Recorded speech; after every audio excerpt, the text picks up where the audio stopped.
Student, हमने पिछले video में स्वरों का वर्गीकरण पढ़ा था। उसके दो भाग हमने पढ़ लिए थे। पहला भाग था मात्रा या उच्चारण काल के आधार पर वर्गीकरण। उसके भी 3 पार्ट थे। पहला पार्ट था ह्रस्व स्वर, दूसरा था दीर्घ स्वर और तीसरा प्लुत स्वर। और दूसरा वर्गीकरण था जीभ के प्रयोग के आधार पर वर्गीकरण। उसके भी 3 पार्ट थे, अग्र, मध्य और पश्च। आज हम पढ़ेंगे स्वरों का तीसरा वर्गीकरण, मुख विवर खुलने के आधार पर। स्वरों का हमारा अगला वर्गीकरण है जो तीसरे पायदान पर आता है, वो है मुख द्वार, यानी उसको मुख विवर भी बोलते हैं। मुख विवर खुलने के आधार पर वर्गीकरण। मुख विवर खुलने के आधार पर भी वर्गीकरण के 4 भाग हैं। पहला भाग है विवृत, और दूसरा है अर्धविवृत, तीसरा है अर्धसंवृत और चौथा है संवृत। तो हम सबसे पहले पढ़ेंगे विवृत के बारे में। अब हम पढ़ते हैं विवृत स्वर। विवृत स्वर क्या है? विवृत स्वर की परिभाषा होगी ऐसे स्वर जिनके उच्चारण में हमारा मुंह पूरा खुले या लगभग पूरा खुले, ऐसे स्वर को हम क्या कहते हैं? विवृत स्वर। विवृत स्वर क्या है? आ है। विवृत स्वर का उदाहरण क्या है? ये आ। सिर्फ एक है विवृत स्वर, वो भी है आ। आ में जैसे अपन बच्चा रोता है, आपने देखे होंगे, बच्चा जब रोता है तो वो आ करके रोता है, और हम किसी को 2 चाटे मार दे तो वो आ करके बोलता है। तो जो क्या होता है? विवृत स्वर होता है। विवृत स्वर का मतलब होता है ऐसे स्वर जिसके उच्चारण में हमारा मुंह पूरा खुले। अब विवृत के बाद आता है अर्धविवृत। अगला है अर्धविवृत, यानी हमारा दूसरा मुख द्वार, मुख विवर खुलने के आधार पर हमारा दूसरा वर्गीकरण है अर्धविवृत, यानी हाफ ओपन। इसका मायने होंगे कि ऐसे स्वर जिनके उच्चारण में हमारा मुंह आधा खुले, उसे कहते हैं हम अर्धविवृत। यानी अर्धविवृत का मतलब होता है हाफ ओपन। तो अर्धविवृत स्वर क्या क्या है?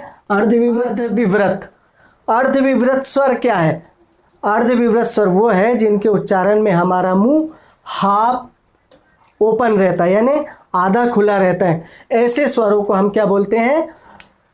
अर्धविवृत। अर्धविवृत में कौन कौन से स्वर आते हैं ये मैं आपको बता दूं। अर्धविवृत में ये 4 स्वर आते हैं, आ, ए, ओ और अ आते हैं। जैसे आपने देखे होंगे, आपको याद करने के लिए मैं एक बता दूं, आपको याद करने की दृष्टि से मैं बता दूं, आपने गोलमाल पिक्चर देखे होंगे, उसमें तुषार कपूर यही वाले शब्द बार बार दोहराते हैं, आ, ए, ओ, आ। ये क्या है? अर्धविवृत है। अब अर्धविवृत के बाद हमारा अगला वर्गीकरण होता है मुख द्वार खुलने के आधार पर संवृत, अर्धसंवृत।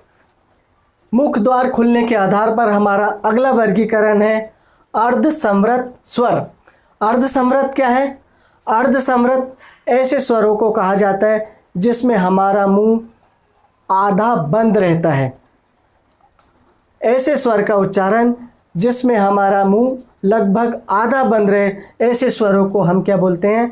अर्धसंवृत, यानी हाफ क्लोज। अर्धसंवृत स्वर कौन कौन से हैं? ए है और ये ओ है। आपसे परीक्षा में किसी ने पूछ लिया, इन सभी स्वरों के बारे में पूछ लिया कि अर्धसंवृत क्या है, संवृत क्या है, विवृत क्या है, अर्धविवृत क्या है, तो आपको ये बातें याद रखनी है। ये जो मैंने स्वर आपको बताया हूँ ये याद रखना है, और वहाँ पे जाके आपको टिक करना पड़ेगा, तभी आपको पूरे नंबर मिलेंगे। याद रखना है ये बात को। तो अर्धसंवृत कौन सा है? ए, ओ है। अब हमारा अगला वर्गीकरण है संवृत। मुख द्वार खुलने के आधार पर हमारा अगला वर्गीकरण और आखिरी वर्गीकरण है संवृत, यानी क्लोज। ऐसे स्वर जिनके उच्चारण में हमारा मुख द्वार, यानी हमारा मुंह लगभग बंद रहे, उसे कहते हैं हम संवृत। संवृत में कौन कौन से स्वर आते हैं आपको मैं बता दूं। संवृत स्वर का उदाहरण है ई, छोटा ई, बड़ा ई, छोटा ऊ और बड़ा ऊ। आप ये कहकर तो देखिए, ई, उ, ऊ, कह कर देखिए और आपको ये समझ में आएगा कि हमारा मुंह खुल नहीं रहा है, यानी हमारा मुंह संवृत है। और ये संवृत स्वर क्या है? ई ई उ है। तो हमारा मुख द्वार खुलने के आधार पर वर्गीकरण पूर्ण। स्वरों का हमारा अगला वर्गीकरण है ओठों की स्थिति के आधार पर वर्गीकरण। ये इसके भी दो भाग हैं। पहला भाग है आवृतमुखी और दूसरा भाग है वृत्तमुखी। तो हम सबसे पहले आवृतमुखी के बारे में पढ़ लेते हैं। आवृतमुखी से क्या मतलब होता है?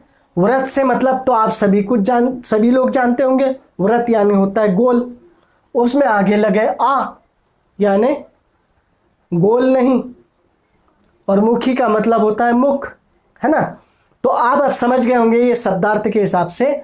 आवृतमुखी यानी ऐसे स्वर जिनके उच्चारण में हमारा मुंह गोल नहीं होता।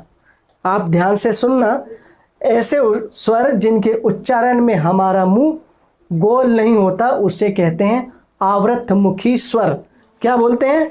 आवृतमुखी स्वर। अब ये कौन कौन से हैं हम ये देख लेते हैं। आवृतमुखी स्वर है आ ई ए। मैं जब इन स्वरों का उच्चारण कर रहा हूं तो आप मेरे मुंह को ध्यान से देखो। आ ई ए। क्या मेरा मुंह गोल हुआ? नहीं हुआ ना। तो ये जो स्वर है ये है आवृतमुखी, यानी वृत्त नहीं, गोल नहीं। ऐसे स्वर का उच्चारण जिनके बोलने में हमारा मुंह गोल नहीं होता उन्हें क्या कहते हैं? आवृतमुखी। अगला वर्गीकरण है वृत्तमुखी स्वर। किसे कहते हैं? ऐसे स्वर जिनके उच्चारण में हमारा मुंह गोल हो उसे कहेंगे हम वृत्तमुखी स्वर। अब वृत्तमुखी स्वर आप बोल के तो देखिए, उ ओ औ और आ, इसमें हमारा मुंह क्या हो रहा है? गोल हो रहा है। जैसे कि वृत्तमुखी स्वर उ औ और आ है, ये अर्धचंद्र बिंदु वाला वर्ण। तो वृत्तमुखी स्वर ये है, हमारे चार है, उ औ और आ। तो हमारा ओठों की स्थिति के आधार पर ये जो वर्गीकरण हमारा अगला ही वर्गीकरण है और आखिरी वर्गीकरण है हवा का नाक व मुंह से निकलने के आधार पर वर्गीकरण। यानी जब हम किसी भी स्वर का उच्चारण करते हैं तो हवा नाक से निकल रही है भाई, क्या मुंह से निकल रही है, उस आधार पर भी वर्गीकरण है। ये बारीकियां हिंदी व्याकरण की है। तो सबसे पहले हमारा है हवा के नाक व मुंह से निकलने के आधार पर वर्गीकरण।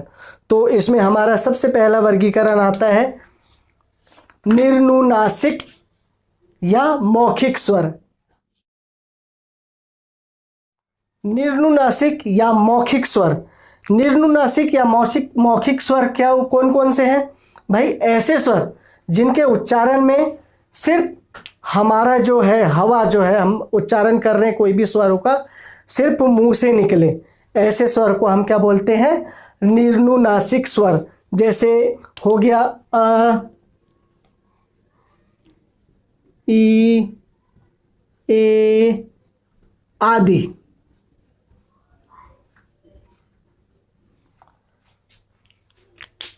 इन स्वरों में हमारा जब हम उच्चारण कर रहे हैं तो हवा सिर्फ मुंह से निकल रही है, तो ऐसे स्वरों को हम क्या बोलते हैं? निर्नुनासिक स्वर। अब हमारा अगला वर्गीकरण है अनुनासिक स्वर।